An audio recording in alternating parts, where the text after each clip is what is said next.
In today's podcast, we're going to discuss disrespectful children.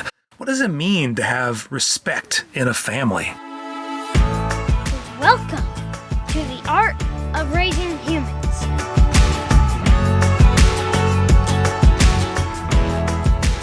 Hello, and welcome to episode 53 of The Art of Raising Humans. I'm Kyle. And I'm Sarah.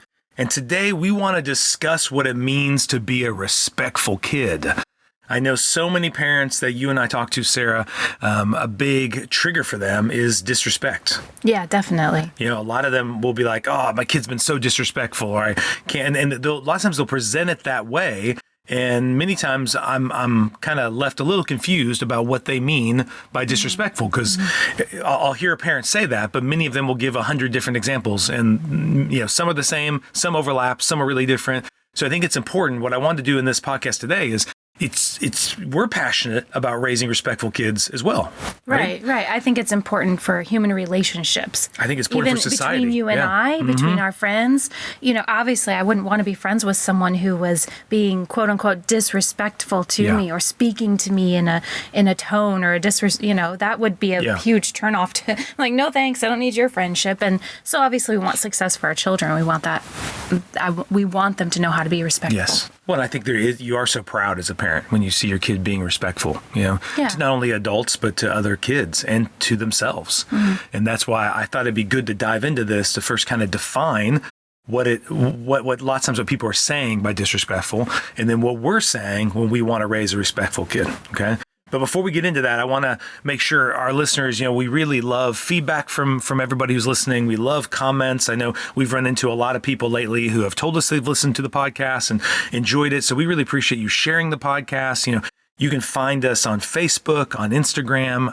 I know we have a TikTok thing going on now, on LinkedIn, all those different places. You can find The Art of Raising Humans. And I'd appreciate you just sharing this info to other parents so they can also be equipped. They always talk about how parenting didn't come with a manual. Well, we're trying to create one a little bit, an audio manual, maybe to really help, because I wish we would have had this when we were first starting out. And so we want to give this to every new parent, every parent with teenagers, all the parents to be able to be more fully informed and empowered and equipped to be the parents they want to be. So if you rate us, we'd love for you to give us 5 stars and comment on it and share it and all that fun stuff. And you can go to our website, parentinglegacy.com, and you can find all our other resources there. We've got great videos and all that kind of stuff. Are you frustrated with the ongoing conflict in your family? Are you kind of sick of the power struggles that seem to happen with you and your kids?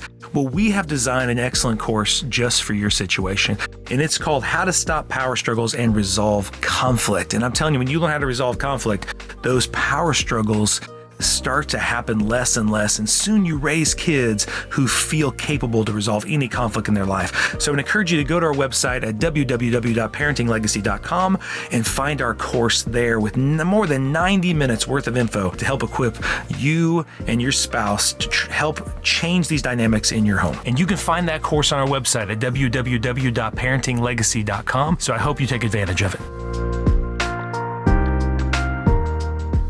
Let's dive into this, Sarah. So when you hear someone say the kid is being disrespectful, what do you think that typically means? The first thing that comes to mind is tone. When they speak to you and they have that edge in their voice or that tone, sarcasm, mocking, or just a blowing you off, don't care what you're saying. Those kinds of things are the first things, especially in the teenage years, but even younger kids, but especially in those teen years where they're just rolling their eyes, those kinds of behaviors, not truly listening or not really connecting. They're just, Yeah, so you're saying it could be less what they're saying or what they're doing and more the tone in their voice. It can be kind of a condescending, kind of a mocking, all that kind of stuff. That's pretty I also think of, I know this is real common, especially in the teen years, is they'll say the kid was talking back. Oh, definitally. And every time I hear that, I understand what the parent is saying, because of course I heard that too as a kid. Like, don't talk back to me.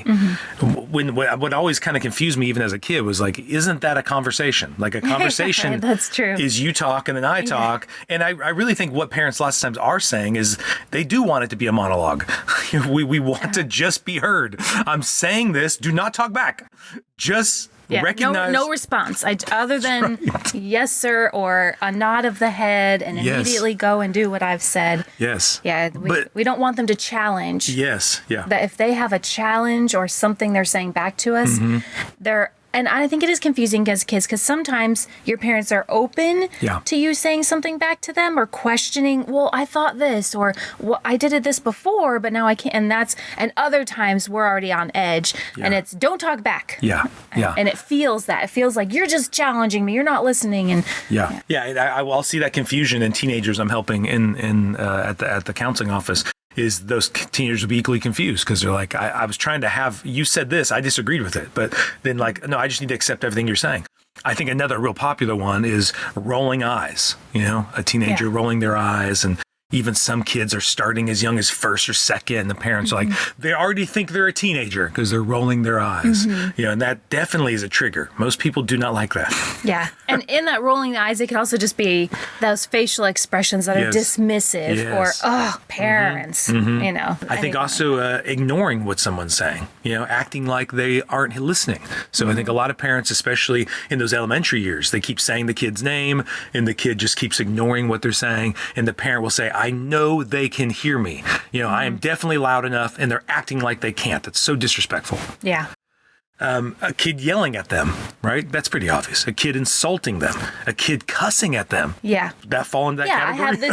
I have this level in society and you should not speak to me that way. We have a tier system, right? And we believe that I'm of this age or I'm of this rank and now you should behave this way to me. And if you don't do that, that's disrespectful. Yeah.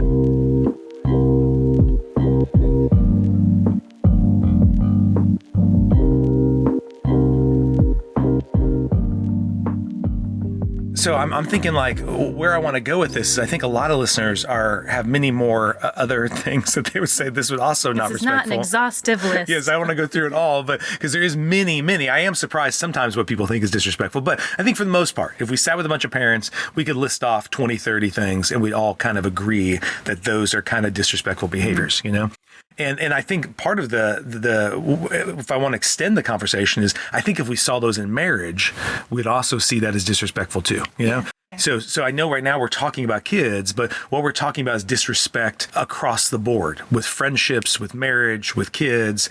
And I think it's important to draw that distinction because in order to have a healthy conversation of what is respectful, it should look the same across all relationships. Wouldn't you agree? I would. Yeah. I think sometimes we compartmentalize things and don't realize that that's not actually true. Things do affect other areas. And so you're saying that respect is one of those areas. You can't, I'm so respectful here, but then I'm not respectful here, or that person's not respectful there. Those things do affect each other. There's relationships there, and we need to look at respect across the board, how we are respectful in all areas and relationships in life. Yeah, because then that leads me to the question, can you only be disrespectful to adults? Yeah. Right, that's not true, right? Yeah. I mean, but I'm saying like in a lot of these conversations, that's what is being spoken about. That's the focus. Is the kid is being disrespectful, and as a kid, you should be able to be respectful to adults. But in actuality, respectful communication is to any relationship. Yes. And I know what they're hinting at. There is this level of authority, right, that they're talking about, that there should be do you think it's a different level of respect for people in authority? I think maybe it can look a little different, but I would say no. I would say if you're truly a respectful person, and we'll get into what that really looks like. I don't necessarily think there'd be really large differences. Okay. It could look slightly different. Me being respectful to somebody my own, if I'm 13, respectful to another 13-year-old would look a little different than respectful to a 40-year-old. Yeah. But not in huge ways. Well, because that was my question. I'm thinking when you're talking about your kids and listeners, I'm just trying to evoke some thought on this because I want to expand it. Can a kid be disrespectful to kids younger than them? Yeah. Right? Right. I mean, so can a 13-year-old be disrespectful to a 6-year-old? I would say definitely. I think so too. But I'm saying it changes the conversation, right? Yeah. Like a 13-year-old talking back to a 6-year-old, a 13-year-old rolling their eyes to a 6-year-old. Well, is that still disrespectful? What does that look like? Does it take a different... We don't rank it the same. As a I know. society, we don't rank it the same. But you are being disrespectful. And then here's the big question. Can parents be disrespectful to their kids? Yeah. Ooh. I think definitely. I think definitely kids can be disrespectful. Or parents can be disrespectful to their children. Yeah. I don't think so. I don't think we often give that much thought. Yeah. But I think it's really powerful when we do. And I know we're going to get into that. Well, even I love, there's an author named C.S. Lewis. And C.S. Lewis, I'm not quoting this exactly, but he talks about observing, he never had kids of his own, but he would be observing parents with kids. And he made the comment that if the way he saw the parents treating the kids when they were upset or when they were, displeased with the kid, and he's like, if this was any other relationship, that kid would leave that relationship, but the kid can't. Yeah. But he's like, if I saw two adults treat each other this way, or I saw that person would leave, And so I'm asking this question because I think you can only come to the answer when you see respect. You need to have expectations on every relationship being respectful. It would be an interesting thought. Put yourself in your kid's shoes with you. Mm-hmm. Would you stay? Would you stay with how you treat your child? Yeah. In different moments. I'm sure everyone has their great moments, but just it does cause pause. Yeah. You reflect back on, I remember I talked to them that way. Yeah. I remember, would I stay in that relationship? Yeah. How would I want to be treated in that? Yeah. Well, I have to pause all the time that there's ways in which I might feel okay talking to our kids in ways I don't feel like I could talk to you that way.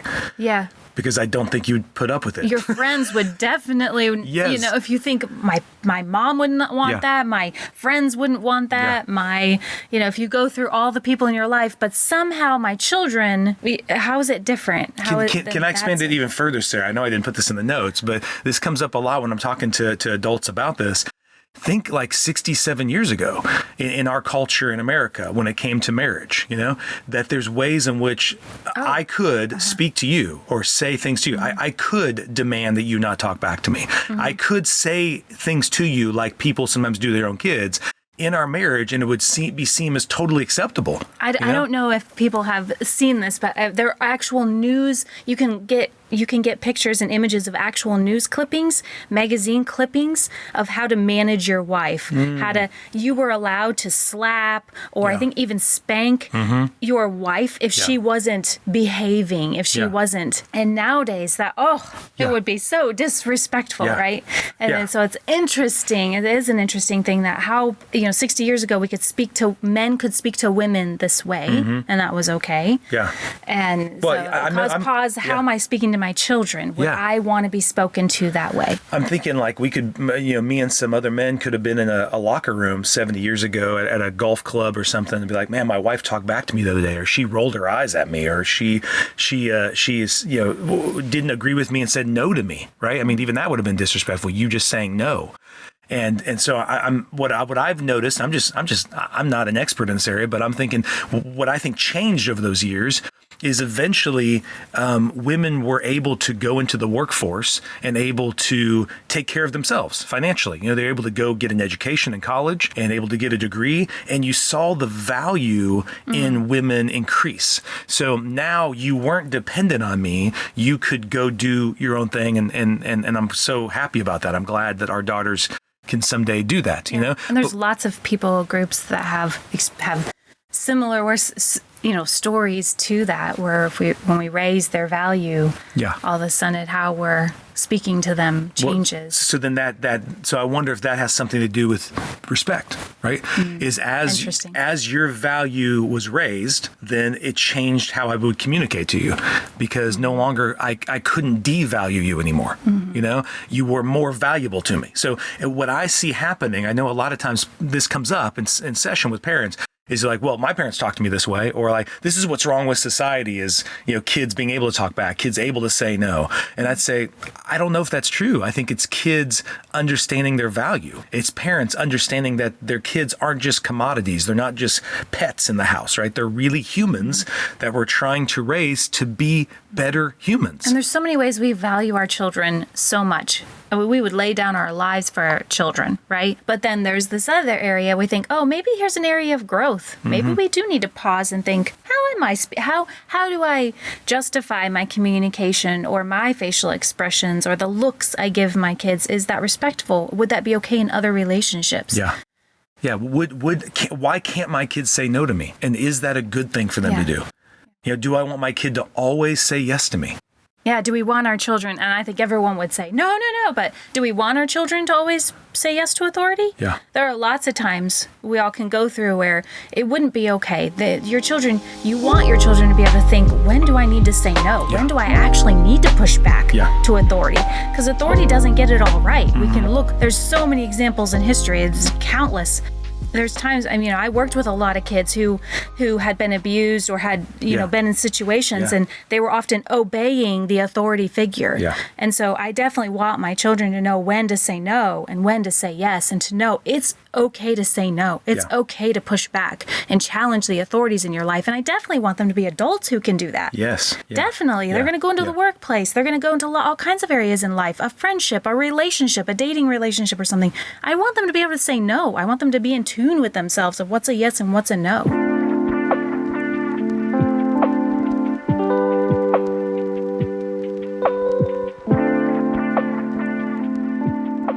Let's shift it. So we've kind of defined disrespect and kind of gone to a lot of different areas with that. Let's go into what does it mean when we say we want a kid that is respectful? Because we definitely don't want kids who are just eye rolling, and healthy communication doesn't also mean, no, I'm not doing right. Yes. So if we say it's okay to push back, it's okay for them, it's going to look different than maybe how I was as a kid, perhaps in relationships. What is that going to look like in a healthy way? What does respect look like to between you, us? Yeah, to you, is it a kid saying yes, sir, no, sir, all the time? I think that... Or yes, ma'am, and no, ma'am. Right. In your case, yes. Does that define respect? Is it that simple? Yeah. I think I see that, and I think in different parts of... We're in the United States, so different parts of the U.S., that's a bigger deal than other parts. Where I was raised, yes or no, sir, wasn't so much. But I hear it a lot more in the South and other regions. And I think it goes back to the heart. I've seen kids go, yes, ma'am, yes, sir, no, because they know that's what they're supposed to do. But if you ask them really how they felt, it might not line up. But it could. Yeah. It could. It could be a very natural way of communication, and that's how we all communicate, and it is respectful. But I think just that outward behavior does not always mean they actually respect you. Yes. They're just doing what they know they have to do to stay out of trouble. So what I hear you saying is you're going before the discussion, and a lot of people who listen to our podcast will know we're an inward in type of people. We're inward in. What did I just say? I'm glad your face did that. We're inward in? Oh my gosh. No, we're inward out type of people. So instead of outward in, inward out. So I think a lot of that push on, I want my kid to say yes or no, sir. I want my kid to nod and say, I got it, and do exactly what I'm saying when I say it. I want my kid to always say yes. So all these kind of... Perfect eye contact. Yes. Oh my gosh, yes. And so, look at me, all this kind of stuff, right? Yeah. And so those kind of things were all about an outward in approach, that my kid becomes respectful by doing these behaviors that then deem him respectful, or him or her respectful, right? And what we know is we just know that's not true. I know as a school counselor, some of the kids I trusted the least were the ones who said yes or no, sir, all the time. The ones who talked back were the ones that were actually easier to teach because they were willing to have a conversation, Whereas the other ones shut down and said, I will just do and be whatever you think I should do and be. Yeah. I know how to behave. Yeah. And you have no idea what's going on in my heart, in my mind. Yeah. But I know these outward behaviors that you, so to speak, want, and I will do those. But you don't know if you have that child or you've lost that child. Yeah. So you keep coming back to this matter of the heart. It's about having a heart that is respectful. What does that mean, to have a respectful heart? I mean, because I know we are passionate about that, but I'm trying to get at for the listeners how we would see that and know that that's being cultivated within the kid. I would say that's a big conversation, but I think it's honestly, if the child feels safe, feels loved, feels connected to you, then because that feeling of respect, that comes over time. That comes from a relationship. The people I respect are people that I have relationship with. I trust how they're going to treat me and interact with me. Yeah. So I think some of that is the weight of that is on the adult to be that show up in the child's life in a way where the child can respect you. Are you worthy of respect? And I think the child can't. We can cultivate things in our children, confidence and things in our children that help them be respectful. But I do think we need to own our part in that. Yeah. If I treat someone badly and then be like, respect me, that's not going to work. If I treat you badly, you're not just going to respect me because I want you to. Okay, so a couple key ideas you kind of brought to mind was, one, you're saying we can't demand respect. Right. I mean, you can. We can try, but I mean, I don't know if you're actually going to get real respect. I think it's like trust. I'm going to jump in. I know I'm kind of cutting you off, but I think it's like trust. I can say, trust me. Yeah. But then at every turn, if I'm betraying you, even if you wanted to trust me, you couldn't. You know, there'd be always this thing in your head. Yeah, but every time I do, you fail. So same with respect. I could want to respect you, but if at every turn you're not a person to respect, then I can't just conjure that up. Yeah. So then that next step is, I must first respect myself and then invite you into that respectful relationship. When you agree, like respect always starts with me. You know, so the picture, I've shared this before. I don't think I've done this on the podcast, but I like that picture of if you took a junky car and you had a junky car out in a field and you saw that junky car, which we've driven through Kansas and we see that sometimes. It'd be like some junky car out in the field and be like, that's trash. Why don't they pick up that trash? But if they had a fence around that car, you might think, oh, I bet they're salvaging that for parts, you know? So it raises its value a little bit because you have something called boundaries. There's boundaries around it. But if you had that car in a nice house, in a nice garage, you think, I bet they're going to restore that. And it's probably a classic, you know? And so there is this connection of value, connection of boundaries, and those two together seem to create respect, you know? Yeah. And I think that's kind of what parents are hinting at a little bit when they are asking the kid not to quote unquote talk back to them or roll their eyes at them. They're trying to set some boundaries. Yes. But what we're asking the parent to do is set boundaries on themselves first. Yeah. Then invite the kid into that. So I think a lot of our conversations about respectful communication with the kids have been, I am going to ask you to talk to me the way I'm talking to you. Yeah. You know? First, I am a respectful person. Yes. And then I ask people to be respectful to me. Yeah. Or I could flip it around. First, I respect myself, and that then creates me into a respectful person, right? Yeah. So first, and I meant in respectful person, I respect myself. Yes. And from that place, I can then respect other people.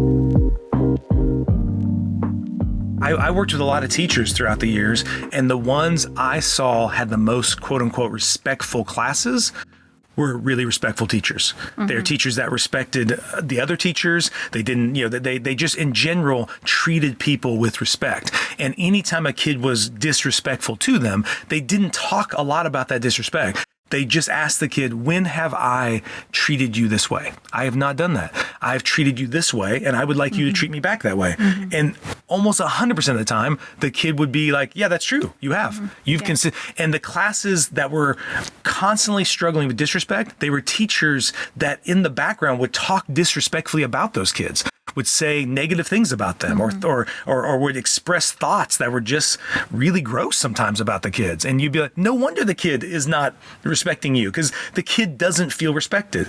So I love this kind of deeper level, this deeper conversation about respect, where like, if I'm having a respect issue with my kid, I need to go back and say, do I respect myself? What do you think what does that mean to you to say, how do I respect myself? The ability, just like all the stuff we said earlier, the ability to have these boundaries and be able to say no sometimes. Like, do I have boundaries on my time? Do I have boundaries on how I speak to other people? Like, do I have boundaries on how I speak to myself? Yes. Yeah, that's true. Yeah. Do I beat up myself? Do I talk and do I insult myself? Do I say, am I doing to myself the very thing I'm asking other people not to do to me? Yes. And maybe that's just why I'm so upset other people are doing it to me, because I'm already doing it to myself, you know? And so to me, it looks like first taking a self-inventory. How am I I respecting myself? Am I taking care of myself?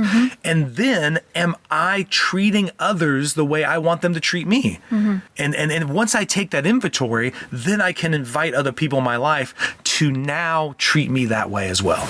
Yeah. Yeah. And that's so powerful. I mean, we just need to kind of sit with that for a moment. It is really powerful to think, how do I respect and disrespect myself? I'm wanting to ask other people to respect me, but do I give myself that? Yeah. And I think, I mean, the answer is always going to be yes and no, right? There's all areas where we think, oh, yeah, I don't really respect myself there. I don't really have boundaries there in my life. Yeah. And equally, when am I respectful? When do I speak to them in disrespectful ways? Yeah. And I need to own that. And I love the power of, I mean, it just turns everything around when people see you respecting yourself, and when they see you respecting them or the people around them, it just invites them into something, and it's freedom. I think, and it feels so good. It can be a path to get there if you're coming from a long ways away. Sure. If for your children, for you, a big shift, it's not going to happen overnight, but it can happen, and it's so powerful. So what I'm hoping this podcast is doing today is just anybody who's listening to it is stopping for a second. If you're struggling a lot with getting triggered of the disrespect of your kids, is to just take today or this weekend to just take a self-inventory. How are you talking to yourself? How are you treating yourself? That respect always begins with me. I first must know how am I talking to myself in a way I want others to talk to me? And then once I do that, then I can invite my kids into doing that as well. And what's so beautiful about it is not only do you change the conversation around respect and disrespect, is you also create this healthy sense of boundaries. I think one aspect of it that I think is really cool in our family is everybody's voice matters. You know, like your opinion is equal to my opinion. Your desires are equal to my desires. Ellie, who's 6, her desires are equal to, we don't get to trump hers just because we're older than hers. Like everybody's voice is heard and respected. Everybody's desires have an equal weight. Going back to the previous generations where the marriage was done differently, is back then it was the husband had greater weight than the woman's voice, right? Instead of like, no, everybody's voice matters. Everybody's voice has value. So I guess that's what is what value are you giving to yourself and your desires and your wants? And then how is that translating to other people in your life, specifically your kids or specifically your marriage? Yeah. And so I think in that, as you take that self-assessment, then it switches from trying to demand people be respectful. Instead, it becomes a regular way of treating one another. And it really can switch everything with the siblings. So I know there's so much more to go into depth here, but we don't want to belabor the point. I just really wanted to kind of define what in general culture is seen as disrespect and just kind of reframe it to what it looks like to actually raise a respectful kid. That it looks like a kid who knows who they are, who knows what they want, who's able to ask for that in a way that doesn't trump other people's wants and desires, that they know how to say yes, they know how to say no, and they know how to balance all that stuff. Yeah, they can trust they'll be heard. Yes, yeah, and they don't have to demand they be heard. Yes. Yeah. So I hope this was a helpful and enlightening conversation about this. I know it's a deep, deep topic. Would love to hear your feedback on even some of the ways that disrespect bothers you and ways in which you are raising respectful children as well. So we just would ask you to share this, send it to other people who you know need some help and assistance, and we really appreciate you taking the time to listen today. Have a great day. The Art of Raising Humans podcast should not be considered or used as counseling, but for educational purposes only.